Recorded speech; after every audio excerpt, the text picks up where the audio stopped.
నమస్తే జనతా న్యూస్ కి స్వాగతం. వార్తల్లో ముందుగా ముఖ్యాంశాలు చూద్దాం.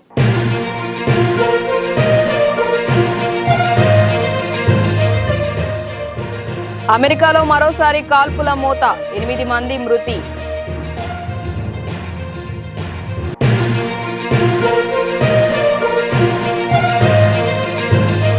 ఈ మధుర స్మృతులు చిరకాలం నిలిచిపోతాయి. ప్రాణ ప్రతిష్ఠ వీడియో షేర్ చేసిన ప్రధాని మోదీ.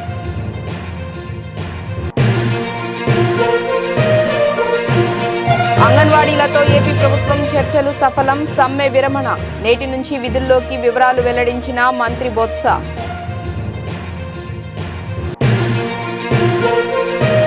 ఏపీలో కాంగ్రెస్ బలోపేతంపై షర్మిల ఫోకస్. నేటి నుంచి జిల్లాల పర్యటన షురు. ఈ నెల 31న ఇడుపులపాయలో ముగియనున్న టూర్. వజ్రాలు రత్నాలు పొదిగబడిన బాలరామచంద్రుడి ఆభరణాలు, బంగారు నగలతో ముగ్ధ మనోహర రూపంలో కనిపిస్తున్న రామయ్య.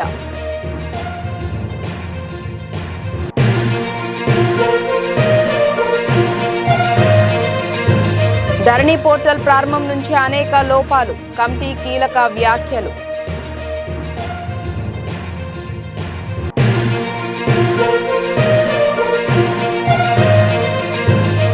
తప్పతాగి పడిపోయిన మాక్స్వెల్, అంబులెన్స్ లో ఆసుపత్రికి తరలింపు.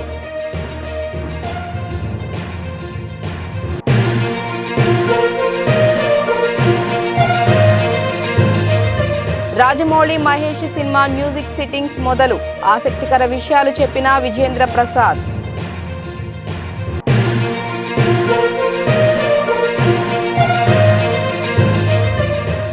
స్థిరంగా కొనసాగుతున్న బంగారం వెండి ధరలు. తెలుగు రాష్ట్రాల్లో ధరలు ఉన్నాయి ఇలా. అమెరికాలో మరోసారి తుపాకీ మూతతో దద్దరిల్లింది. చికాగోలోని జోలియట్ పట్టణంలో ఓ దుండగుడు జరిపిన కాల్పుల్లో 8 మంది మరణించారు. ఆది సోమవారాల్లో 2 వేర్వేరు ఇళ్లలో సాయుధుడు కాల్పులకు తెగబడ్డాడని అధికారులు తెలిపారు. నిందితుడిని రోమియో నాన్స్ గా గుర్తించామని అన్నారు. మరణించిన వారితో అతడికి ముందే పరిచయం ఉన్నట్లు అనుమానం వ్యక్తం చేస్తున్నారు. మృతుల్లో ఒకరిని ఆదివారం చంపినట్లు, మిగిలిన 7గురిని సోమవారం హత్య చేసినట్లు నిర్ధారించారు. నిందితుడు ఎరుపు రంగు టయోటా కారులో తప్పించుకు తిరుగుతున్నట్లు పోలీసులు తెలిపారు. అతడి గురించి ఎవరి దగ్గరైనా సమాచారం ఉంటే వెంటనే తెలియచేయాలని విజ్ఞప్తి చేశారు.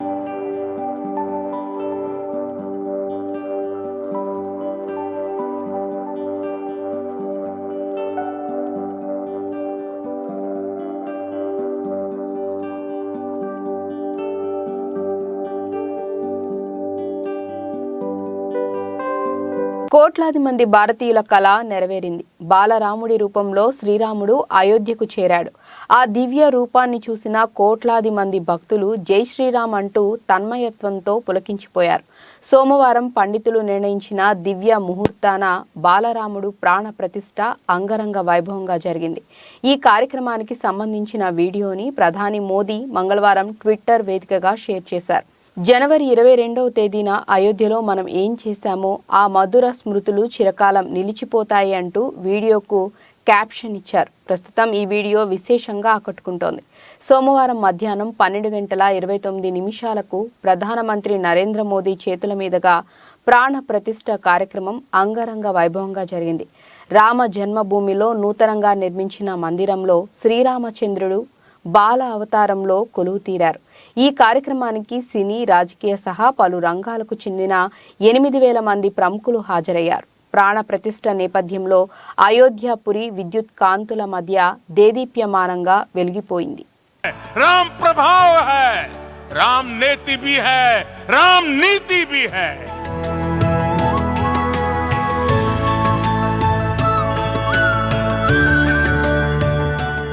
ये भव्य राम मंदिर साक्षी बनेगा भारत के उत्कर्ष का, भारत के उदय का. ये भव्य राम मंदिर साक्षी बनेगा भव्य भारत के अभ्युदय का, विकसित भारत का.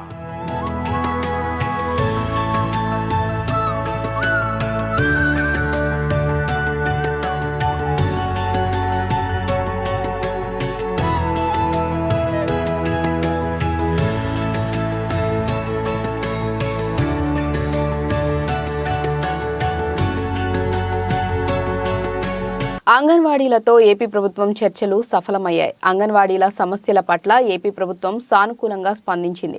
సోమవారం రాత్రి అంగన్వాడీ యూనియన్ నాయకులతో రాష్ట్ర విద్యాశాఖ మంత్రి బొత్స సత్యనారాయణ, రాష్ట్ర ప్రభుత్వ సలహాదారు సజ్జల రామకృష్ణారెడ్డి చర్చించారు. 2 దఫాలుగా అంగన్వాడీలతో చర్చలు జరపగా చివరికి ఫలించాయని మంత్రి బొత్స మీడియా సమావేశంలో తెలిపారు. ఈ చర్చల్లో అంగన్వాడీలు ప్రభుత్వం ముందు ఉంచిన 11 డిమాండ్లలో 10 నెరవేర్చేందుకు ప్రభుత్వం తరపున అంగీకారం తెలిపింది. జీతాల పెంపును జూన్ నుంచి అమలు చేస్తామని హామీ ఇవ్వడంతో అంగన్వాడీలు అంగీకరించారు. దీంతో ప్రభుత్వం అంగన్వాడీల మధ్య చర్చలు సఫలమయ్యాయి. మంగళవారం నుంచి అంగన్వాడీలు విధుల్లోకి చేరనున్నారు. సమ్మె విరమిస్తున్నట్లు, మంగళవారం నుంచి విధుల్లో హాజరవుతున్నట్లు ఏపీ అంగన్వాడీ ప్రధాన కార్యదర్శి సబ్బరావమ్మ చెప్పారు. ఈ సందర్భంగా ఆమె మాట్లాడుతూ చర్చలు సానుకూల వాతావరణంలో జరిగాయని, సమ్మెను విరమిస్తున్నట్లు చెప్పారు. మంగళవారం నుంచి విధుల్లో హాజరవుతామని అన్నారు. జీతాల పెంపుపై నిర్దిష్ట నిర్ణయం జూలైలో చేస్తామని చెప్పారని, మాకు జీతాల పెంపు ఎంత అనేది కూడా రాతపూర్వకంగా ఇస్తామని చెప్పారని సుబ్బరావమ్మ తెలిపారు. రిటైర్మెంట్ బెనిఫిట్ను పెంచుతామని హామీ ఇచ్చారని, మా డిమాండ్లు నెరవేర్చడానికి ప్రభుత్వం సానుకూలంగా స్పందించిందని అన్నారు. అంగన్వాడీలకు వైఎస్ఆర్ బీమా ఇస్తామని, రిటైర్మెంట్ వయసు 62 సంవత్సరాలకు పెంచుతామని ప్రభుత్వం హామీ ఇచ్చినట్లు సుబ్బరావమ్మ అన్నారు.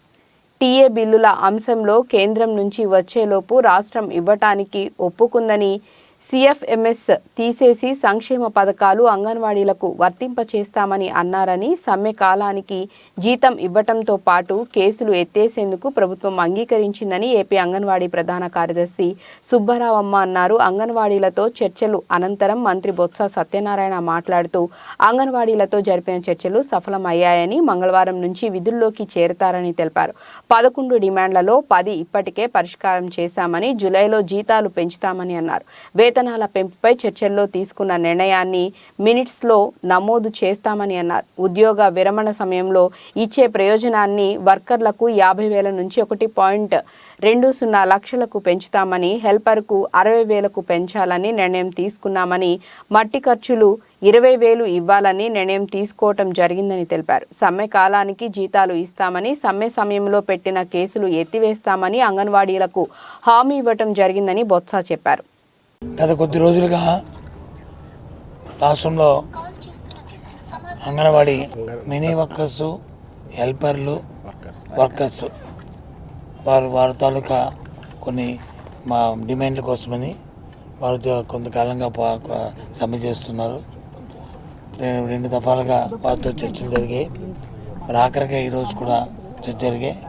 మేము కూడా ఉదయం మన ముఖ్యమంత్రి గారితో ఈ విషయాలన్నీ కూడా చర్చించాం. ఆయన ఇచ్చిన సలహా సూచన మేరకు ప్రభుత్వం పూర్తిగా కూడా వాళ్ళ సమ్మె పట్ల సానుకూలత ఉండి ఏవైతే డిమాండ్లు వాళ్ళు చెప్పారో, ఏవైతే ఉన్నాయో సుమారు 11 డిమాండ్లు వాళ్ళు వచ్చి మా ముందు పెట్టారు. అందులో 10 డిమాండ్లని మరి ఉభయ అంగీకారంతో 10 డిమాండ్లు కూడా చేశాము. 11 డిమాండ్ గత 2 సార్లు ఏదైతే దాన్ని పొడిగించుకొచ్చామో, ఏదైతే వేతనం అనే విషయం ఏదైతే ఉందో దాన్ని కూడా జూలై నెలలో కూర్చొని ఉభయలు అంగీకారంతో ఆ కార్యక్రమం కూడా దాన్ని కూడా పూర్తిగా నెరవేరుస్తామనే విషయాన్ని కూడా వాళ్ళు చెప్పాము. అందరూ కూడా సానుకూలంగా స్పందించారు అవన్నిటిని కూడా. అలాగే ఇందులో కొన్ని అంశాలు ఉన్నాయి. ప్రధానంగా ఏమిటంటే వాళ్ళకి వచ్చి రిటైర్మెంట్ అయిపోయిన తర్వాత వాళ్ళకి బెనిఫిట్ కావాలని అడిగారు. అంతకుముందు 50,000 రూపాయలు ఇచ్చేది ప్రభుత్వం ఇచ్చేదానికి, అది పూర్తిగా కూడా రాష్ట్ర ప్రభుత్వం ఇస్తుంది. దాన్ని ఇప్పుడు మొన్న 2 సార్లు మేము 1,00,000 రూపాయలు ఇవ్వడానికి వచ్చి దాన్ని అంగీకరించాము. మళ్ళీ ఈరోజు వాళ్ళు అడిగిన రిక్వెస్ట్ మేరకు దాన్ని 1,20,000 చేశాము. అలాగే మా వర్కర్కి ఇస్తున్న 20,000 రూపాయలు, హెల్పర్కి ఇస్తున్న 20,000 రూపాయలు ఏదైతే ఉందో దాన్ని మొన్న గత సమావేశంలో 40,000 రూపాయలు అనేది. ఏపీ కాంగ్రెస్ పార్టీ అధ్యక్షురాలిగా బాధ్యతలు స్వీకరించిన వైఎస్ షర్మిల దూకుడు పెంచుతున్నారు. రాష్ట్రంలో పార్టీ బలోపేతంపై ఫోకస్ పెట్టారు.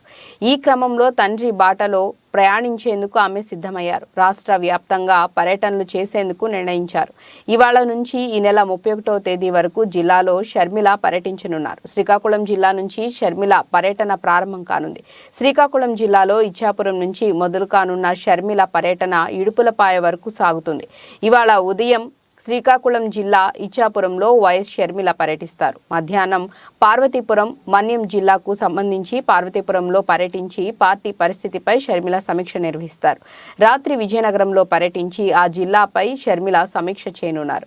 రోజు 3 నుంచి 4 జిల్లాల చొప్పున పర్యటిస్తూ జిల్లాల్లో పార్టీ పరిస్థితిపై షర్మిల సమీక్షలు నిర్వహించనున్నారు. ఈ నెల 24న విశాఖపట్నం, అల్లూరి సీతారామరాజు, అనకాపల్లిలో షర్మిల పర్యటన కొనసాగనుంది. 25న కాకినాడ, కోనసీమ, వెస్ట్ గోదావరి జిల్లాల్లో, 26న ఈస్ట్ గోదావరి, ఏలూరు, ఎన్టీఆర్ జిల్లాల్లో, 27న కృష్ణా, గుంటూరు, పల్నాడు జిల్లాల్లో, 28న బాపట్ల, ప్రకాశం, నెల్లూరు జిల్లాల్లో, 29న తిరుపతి, చిత్తూరు, అన్నమయ్య జిల్లాల్లో, 30న శ్రీ సత్యసాయి, అనంతపురం, కర్నూలు జిల్లాల్లో, ఈ నెల 31న నంద్యాల, వైఎస్ఆర్ కడప జిల్లాల్లో షర్మిల పర్యటన కొనసాగనుంది. అదే రోజు ఇడుపులపాయతో షర్మిల పర్యటన ముగియనుంది. బాలరాముడు విగ్రహాన్ని అద్భుతమైన ఆభరణాలతో అలంకరించారు. నల్లని రామయ్య బంగారు నగలతో ముగ్ధ మనోహర రూపంలో కనిపించాడు. రామయ్యకు అలంకరించిన ఆభరణాలను దాదాపు 132 మంది కళాకారులు రెడీ చేశారు. దీనికోసం అవిశ్రాంతంగా శ్రమించారు. నుదిటి తిలకంగా బంగారు నామం, పచ్చల ఉంగరాలు, కంఠాభరణాలు, కిరీటం, కంకణాలు ఇలా సర్వాలంకార భూషితుడై భక్తులకు తన మొదటి దర్శనాన్ని ఇచ్చాడు. 500 ఏళ్ల హిందువుల కళ సోమవారం సాకారమైంది. తన జన్మభూమి అయోధ్యలో రామయ్య కొలువుదీరాడు. అంగరంగ వైభవంగా బాలరాముడు మందిరంలోని గర్భగుడిలో గృహప్రవేశం చేశాడు. ప్రధాని మోడీ చేతుల మీదుగా బాలరామయ్య ప్రాణ ప్రతిష్ఠ కార్యక్రమం జరిగింది. శ్రీరామచంద్రుడు 5 ఏళ్ల బాలుడిగా విల్లు, ధనుస్సు చేతపట్టి చిరునవ్వుతో బంగారు నగలతో దర్శనమిస్తున్న ముగ్ధ మనోహర రూపం చూపరులకు ముద్దుగొలుపుతోంది. బాలరాముడు బంగారు నగలను ధరించి భక్తుల చూపులను పక్కకు తిప్పుకోనివ్వకుండా చేశాడు. ఇంటర్నేషనల్ జెమోలాజికల్ ఇన్స్టిట్యూట్ సర్టిఫికేషన్ పొందిన ఉత్తరప్రదేశ్ లక్నోలోని ఉన్న హర్ష హైమాల్ షియామ్లాల్ జ్యువెలరీస్ సంస్థ ఈ అందమైన అద్భుతమైన నగలను రూపొందించింది. ఈ ఆభరణాల తయారీకి తాము హిందూ గ్రంథాలతో పాటు టీవీ షో రామాయణ్ నుండి ప్రేరణ పొందామని చెప్పారు సీఈఓ అంకుర్ ఆనంద్. బాలరాముడు విగ్రహాన్ని అద్భుతమైన ఆభరణాలతో అలంకరించారు. నల్లని రామయ్య బంగారు నగలతో ముగ్ధ మనోహర రూపంలో కనిపించాడు. రామయ్యకు అలంకరించిన ఆభరణాలను దాదాపు 132 మంది కళాకారులు రెడీ చేశారు. దీనికోసం అవిశ్రాంతంగా శ్రమించారు. నుదిటి తిలకంగా బంగారు నామం, పచ్చల ఉంగరాలు, కంఠాభరణాలు, కిరీటం, కంకణాలు ఇలా సర్వాలంకార భూషితుడై భక్తులకు తన మొదటి దర్శనాన్ని ఇచ్చాడు.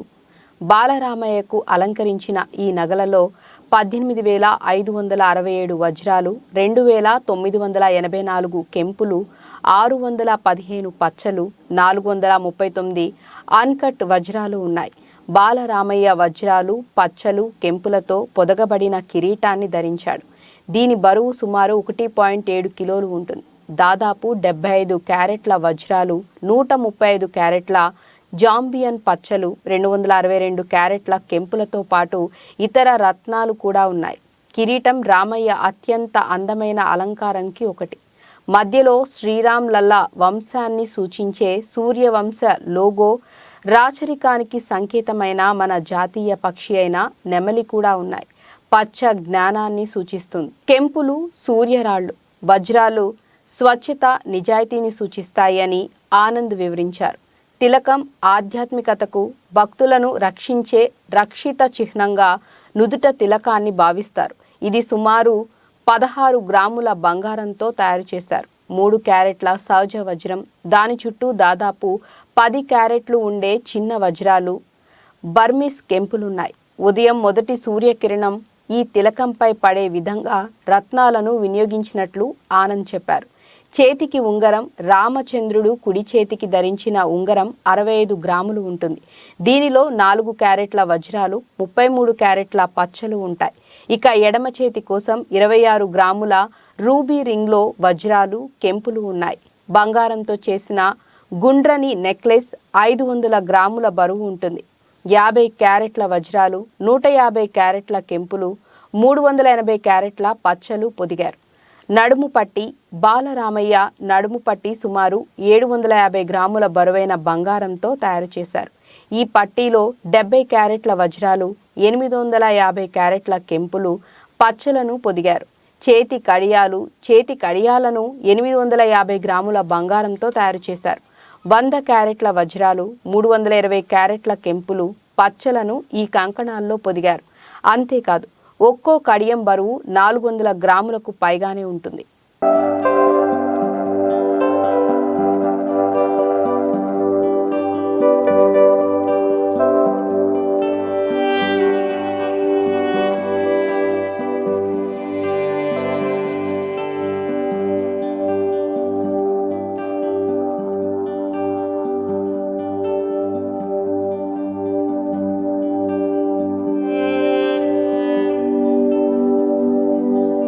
రాజకీయ రచ్చకు కారణమైన ధరణి పోర్టల్ అంశం మరో టర్న్ తీసుకుంది. పోర్టల్ డిజైన్ చేసిన ప్రైవేట్ కంపెనీ సహకరించకపోవడంతో తీవ్ర అసంతృప్తిని వ్యక్తం చేస్తోంది ధరణి కమిటీ.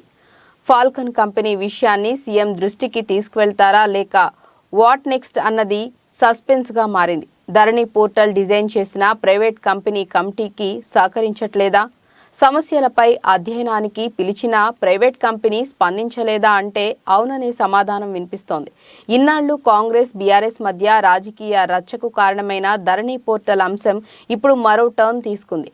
ధరణి పోర్టల్ స్థానంలో భూమాతను తీసుకొస్తామని ఎన్నికల సమయంలోనే హామీ ఇచ్చింది కాంగ్రెస్ పార్టీ. అధికారంలోకి రాగానే ధరణిపై స్పెషల్ ఫోకస్ పెట్టిన సీఎం రేవంత్ రెడ్డి ప్రత్యేకంగా కమిటీని కూడా ఏర్పాటు చేశారు.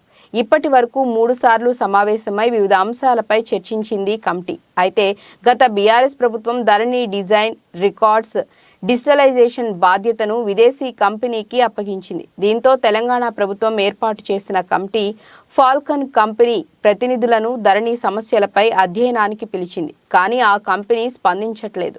3 సార్లు సమాచారం ఇచ్చినా ఇంతవరకు నో రెస్పాన్స్. ఫాల్కన్ కంపెనీపై తీవ్ర అసంతృప్తితో ఉన్న ధరణి కమిటీ ఎలాంటి నిర్ణయం తీసుకుంటుందోనన్న ఉత్కంఠ నెలకొంది. మరోవైపు ధరణి కమిటీ సమావేశం తర్వాత కీలక వ్యాఖ్యలు చేశారు ఆ కమిటీ సభ్యుడు కోదండరెడ్డి.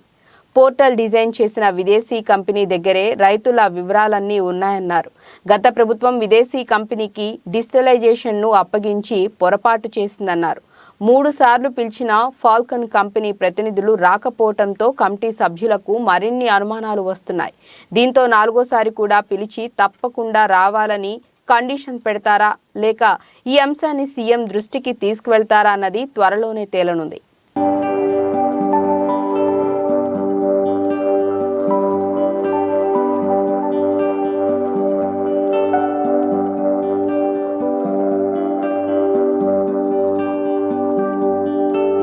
విశాఖ నగరంలోని జీవీఎంసీ గాంధీ విగ్రహం వద్ద కాంగ్రెస్ పార్టీ చేపట్టిన నిరసన దీక్షలో AP PCC chief YS Sharmila పాల్గొన్నారు. ఈ నిరసన దీక్షలో రాష్ట్ర వ్యవహారాల ఇన్ఛార్జ్ మాణిక్కం ఠాగూర్, కాంగ్రెస్ నేతలు కేవీపీ, గిడుగు రుద్రరాజు, రఘువీరారెడ్డి పాల్గొన్నారు. వైఎస్ షర్మిల మాట్లాడుతూ రాహుల్ గాంధీపై అసోంలో దాడికి ప్రయత్నించినందుకు నిరసనగా దీక్ష చేపట్టినట్లు తెలిపారు. అసోం ఘటనపై రాహుల్ గాంధీకి ప్రధాని మోదీ క్షమాపణలు చెప్పాలని వైఎస్ షర్మిల డిమాండ్ చేశారు.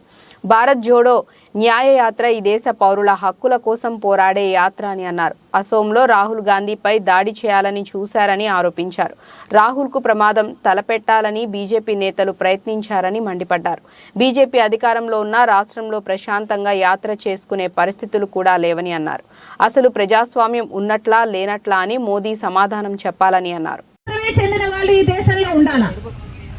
ఇక ఎవరు మిగతా వాళ్ళని ఎవరిని బ్రతకనివ్వరా, ప్రశాంతంగా ఉద్యమాలు కూడా చేసుకునివ్వరా, ప్రజల కోసం కనీసం కొట్లాడనివ్వరా అని మోడీ గారిని అడుగుతున్నా. మోడీ గారు దేశ ప్రజలకు సమాధానం చెప్పాల్సిన అవసరం ఉంది. ఈ రోజు రాహుల్ గాంధీ గారు అస్సాంలోనే ఒక గుడికి వెళ్ళాలనుకుంటే ఆ గుడికి కూడా రాహుల్ గాంధీకి వెళ్ళకూడదు, అనుమతి లేదు అని అనుమతి నిరాకరించారు. బీజేపీ ప్రభుత్వము అస్సాంలో ఉంది, ఆ ప్రభుత్వం అనుమతిని నిరాకరించారు. ఎందుకు నిరాకరించారయ్యా అని అడిగితే, ఎక్కడో అయోధ్యలో రామ్ మందిర్ ఏర్పాట్లు జరుగుతున్నాయి, ఆ కార్యక్రమం అక్కడ జరుగుతున్న సమయంలో ఇక్కడ అస్సాంలో రాహుల్ గాంధీ గారు గుడికి వెళ్ళకూడదట. ఇది ఎక్కడ న్యాయం అని అడుగుతున్నాం. అంటే గుడికి వెళ్ళడానికి కూడా మోడీ గారి పర్మిషన్ కావాలా? గుడికి వెళ్ళడానికి కూడా బీజేపీ పర్మిషన్ కావాలా? గుడికి వెళ్ళడానికి కూడా బీజేపీ కార్యకర్త, బీజేపీ నాయకుడు, లేకపోతే ఆర్ఎస్ఎస్ లేకపోతే విహెచ్ఓ వీళ్ళ ఈ సభ్యులే అయి ఉండాలా? సామాన్య ప్రజలకు కనీసం గుడికి వెళ్లే హక్కు లేదా అన్నాడు. అయోధ్యను కేంద్రంలోని బీజేపీ ప్రభుత్వం రాజకీయ ప్రయోజనాల కోసం వాడుకోవటం సబబు కాదు అని కాంగ్రెస్ సీనియర్ నాయకుడు మాజీ మంత్రి చింతామోహన్ పేర్కొన్నారు. ఆయన మంగళవారం డాబా గార్డెన్స్ లో గల విజేఎఫ్ ప్రెస్ క్లబ్లో నిర్వహించిన మీడియా సమావేశంలో మాట్లాడారు. దేశంలో పేదరికం, ధరల పెంపు, నిరుద్యోగం వంటి సమస్యలు విలయతాండవం చేస్తున్న నేపథ్యంలో బీజేపీ అయోధ్యను ఉపయోగించుకొని రాజకీయాలు చేస్తుందని మండిపడ్డారు. ఏటా 2 కోట్ల ఉద్యోగాలు ఇస్తామని చెప్పారు. బ్లాక్ మనీ నుంచి ప్రతి కుటుంబానికి 15 లక్షలు ఇస్తామని అన్నారు. 15 రూపాయలు కూడా ఇవ్వలేదు. రాహుల్ గాంధీ పాదయాత్రను అసోంలో అడ్డుకోవటం దురదృష్టకరం. రాష్ట్రంలో అంగన్వాడీ సిబ్బందిపై దమనకాండ అమానుషం. ఏపీ రాజకీయాల్లో ఒక్కసారిగా పెను మార్పులు వచ్చాయి. పేద ప్రజల్లో పరివర్తన కనిపిస్తుంది. ప్రజలకు నవరత్నాలు కూడా ఇవ్వటం లేదు. ఏపీలో అభివృద్ధి ఆగిపోయింది. గత 10 ఏళ్లలో టీడీపీ, వైసీపీ ప్రభుత్వాలు పక్కా ఇళ్లు ఇవ్వలేదు. బీటెక్ చదివిన యువకులకు మద్యం దుకాణాల్లో పనిచేస్తున్నారు. ఎస్సీ ఎస్టీ కార్పొరేషన్ రుణాలు ఇవ్వటం లేదు అని విమర్శించారు. ఏపీలో అంటరానితనం ఇంకా మాసిపోలేదు. రాష్ట్రంలో క్రైస్తవుల పరిస్థితి అధ్వానంగా తయారైంది. ఉద్యోగులు, ఉపాధ్యాయులు, జాతీయ పార్టీ కాంగ్రెస్ వైపు ప్రజలు మొగ్గు చూపటం సంతోషంగా ఉందని పేర్కొన్నారు. వాడుతున్నాను పేద ప్రజల్లో ఆంధ్రప్రదేశ్ రాష్ట్రంలో పరివర్తన కనిపిస్తా ఉంది. పరివర్తన ఎందుకు? వాళ్ళు వాపోతున్నారు. మా ప్రభుత్వాన్ని పోగొట్టుకున్నాం, మా కాళ్ళు మేము నరుక్కున్నాం, నష్టపోయాం. 2 సార్లు కాంగ్రెస్ పార్టీని ఓడగొట్టాం. ఈరోజు మా మా మా జీవితాలలో నష్టపోయామని చాలా వాపోతున్నారు పేదవాళ్ళు. నేను కళ్ళల్లో కళ్ళు పెట్టి కనీసం 1,00,000 మంది అనేక ప్రాంతాల్లో చూశాను. వాళ్ళల్లో కన్నీళ్లతో ఆవేదన బయట పెడుతున్నారు వాళ్ళు. నేను అడిగాను, ఏమి మీకు నవరత్నాలు వస్తున్నాయి కదా అని అంటే వాళ్ళు జవాబు ఇస్తున్నారు. ఒకప్పుడు ఇవ్వనటువంటి జవాబు ఈరోజు స్పష్టంగా వస్తూ ఉంది. అదేం కూడిస్తుందా గుడ్డిస్తుందా? వాళ్ళ భాషలో కూడిస్తుందా గుడ్డిస్తుంది. ఏం ప్రయోజనం? అభివృద్ధి ఆగిపోయింది. నేను అడిగాను వాళ్ళని, ఏం అభివృద్ధి మీరు కోరుకుంటున్నారు అని అడిగాను. పేదవాళ్ళని, ముఖ్యంగా నిరుపేదలను, ఎస్సీలను, ఎస్టీలను. వాళ్ళు చెప్పుకొచ్చారు, మేము ఇళ్ళు కోరుకుంటున్నాం. ఒక్క ఇళ్ళు కట్టివ్వలేదు ఈ 10 సంవత్సరాల్లో ఈ 2 ప్రభుత్వాలు, ప్రాంతీయ పార్టీలు. మరి ఇంకేం కోరుకుంటున్నారు? మా బిడ్డలకు ఉద్యోగాలు ఏం రాలేదా? ఒక్కరికి రాలేదు. నేను చెప్తున్నాను ఎలా ఉందంటే ఎస్సీలు ఎస్టీల పరిస్థితి బీటెక్ పాస్ అయ్యి బ్రాండ్. ఆస్ట్రేలియా ఆటగాడు గ్లెన్ మాక్స్వెల్ గురించి పరిచయం చేయాల్సిన పని లేదు. ఆసీస్ ఆటగాడిగానే కాక ఐపీఎల్లో బెంగళూరు రాయల్ ఛాలెంజర్స్ తరపున ఎన్నో మెరుపు ఇన్నింగ్స్లు ఆడాడు. ఇటీవల భారత్ వేదికగా జరిగిన వన్డే ప్రపంచ కప్లో మెరుపు వేగంతో డబుల్ సెంచరీ చేశాడు. అయితే తాజాగా అతడు ఓ వివాదంలో చిక్కుకున్నట్లుగా వార్తలు వస్తున్నాయి.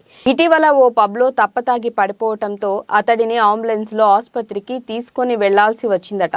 దీంతో ఆసీస్ జట్టు నుంచి అతడిని పక్కన పెట్టారని అంటున్నారు. ఆస్ట్రేలియా మాజీ ఆటగాడు బ్రెట్లీ సభ్యుడిగా ఉన్న 6 అండ్ అవుట్ బ్యాండ్ అడిలైడ్లో ఓ కాన్సర్ట్ను నిర్వహించింది. జనవరి 19న జరిగిన ఈ కార్యక్రమంలో మాక్స్వెల్ సైతం పాల్గొన్నాడు. ఈ క్రమంలో అతడు అతిగా మద్యం సేవించాడు. దీంతో అస్వస్థతకు గురి కావడంతో అతడిని పబ్ నుంచి అంబులెన్స్లో ఆసుపత్రికి తరలించి చికిత్స అందించారట. ప్రస్తుతం అతడు కోలుకుంటున్నట్లు ఆసీస్ మీడియాలో కథనాలు వస్తున్నాయి. కాగా ఈ ఘటనను క్రికెట్ ఆస్ట్రేలియా చాలా సీరియస్గా తీసుకుందని తెలుస్తోంది. అందుకనే అతడిని వెస్టిండీస్తో వన్డే సిరీస్కు పక్కన పెట్టింది. అసలు అక్కడ ఏమైందనే విషయాలను తెలుసుకునేందుకు సమగ్ర విచారణకు ఆదేశాలు జారీ చేసిందని అంటున్నారు.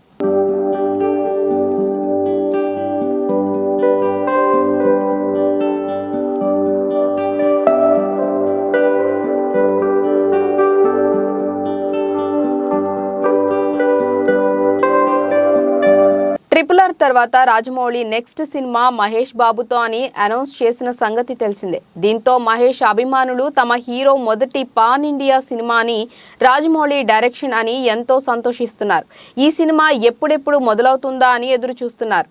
SSMB 29 సినిమా గురించి ఎలాంటి అధికారిక ప్రకటనలు రాకపోయినా రోజు ఏదో ఒక వార్త వైరల్ అవుతూనే ఉంది. గతంలోనే Mahesh Rajamouli cinema Indiana Jones తరహాలో ఉంటుందని, ప్రపంచ దేశాలు చుట్టే సాహస యాత్రలా ఉంటుందని ఓ సందర్భంలో రాజమౌళి చెప్పారు.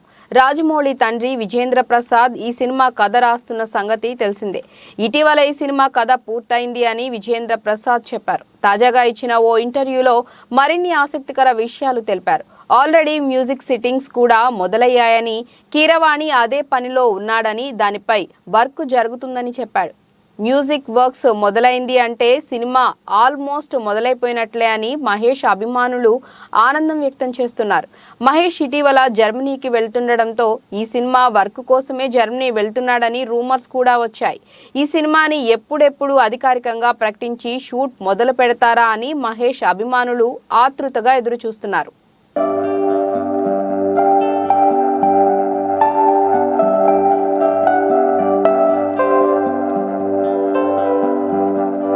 బంగారం కొనాలనుకునే వారికి కాస్త రిలీఫ్. గత కొన్ని రోజులుగా పెరుగుతూ తగ్గుతూ వస్తున్న పసిడి, వెండి ధరలు మంగళవారం మాత్రం స్థిరంగా కొనసాగాయి. సోమవారంతో పోల్చుకుంటే ధరల్లో ఇవాల్టికి ఎలాంటి మార్పులు చోటు చేసుకోలేదు. మంగళవారం ఉదయం 6 గంటల వరకు నమోదైన ధరల ప్రకారం 22 క్యారెట్ల 10 గ్రాముల బంగారం ధర 57,800 ఉండగా 24 క్యారెట్ల 10 గ్రాముల ధర 63,050గా ఉంది. ఇక వెండి కిలో ధర 75,500గా కొనసాగుతోంది. మరి తెలుగు రాష్ట్రాలతో పాటు దేశంలోని ప్రధాన నగరాల్లో మంగళవారం బంగారం, వెండి ధరలు ఎలా ఉన్నాయో చూడండి. హైదరాబాద్లో 22 క్యారెట్ హైదరాబాద్లో 22 క్యారెట్ల 10 గ్రాముల బంగారం ధర 57,800 ఉండగా 24 క్యారెట్ల పసిడి ధర 63,050గా ఉంది. విజయవాడ, విశాఖపట్నంలో 22 క్యారెట్ల 10 గ్రాముల బంగారం ధర 57,800, 24 క్యారెట్ల ధర 63,050లుగా కొనసాగుతున్నాయి. దేశ రాజధాని ఢిల్లీలో 22 క్యారెట్ల 10 గ్రాముల బంగారం ధర 57,950 ఉండగా 24 క్యారెట్ల ధర 63,200గా ఉంది. ముంబైలో 22 క్యారెట్ల బంగారం ధర 57,800, 24 క్యారెట్ల ధర 63,050. కోల్కతాలో 22 క్యారెట్ల ధర 57,800, 24 క్యారెట్ల ధర 63,050. చెన్నైలో 22 క్యారెట్ల ధర 58,300, 24 క్యారెట్ల ధర 63,600. బెంగళూరులో 22 క్యారెట్ల బంగారం ధర 57,800, 24 క్యారెట్ల ధర 63,050. కేరళలో 22 క్యారెట్ల ధర 57,800, 24 క్యారెట్ల ధర 63,050గా ట్రేడ్ అవుతోంది.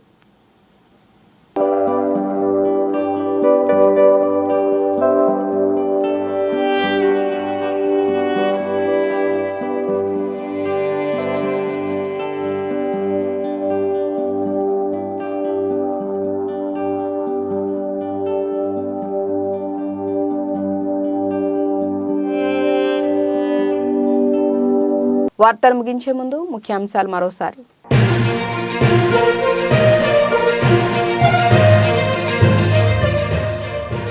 అమెరికాలో మరోసారి కాల్పుల మోత, 8 మంది మృతి.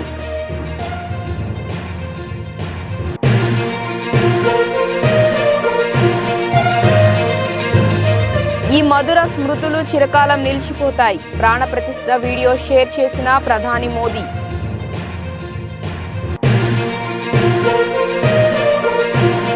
అంగన్వాడీలతో ఏపీ ప్రభుత్వం చర్చలు సఫలం, సమ్మె విరమణ. నేటి నుంచి విధుల్లోకి వివరాలు వెల్లడించిన మంత్రి బొత్స.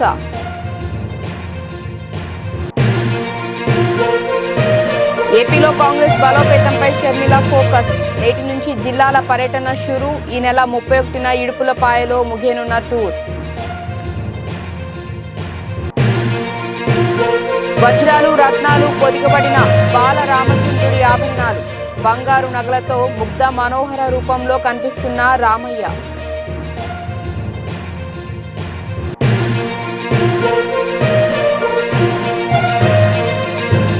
ధరణి పోర్టల్ ప్రారంభం నుంచి అనేక లోపాలు, కమిటీ కీలక వ్యాఖ్యలు.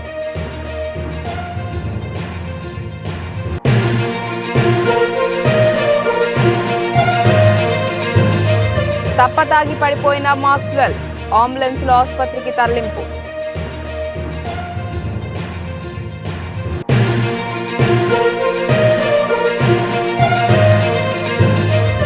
Rajamouli Mahesh cinema music sittings మొదలు. ఆసక్తికర విషయాలు చెప్పిన విజేంద్ర ప్రసాద్.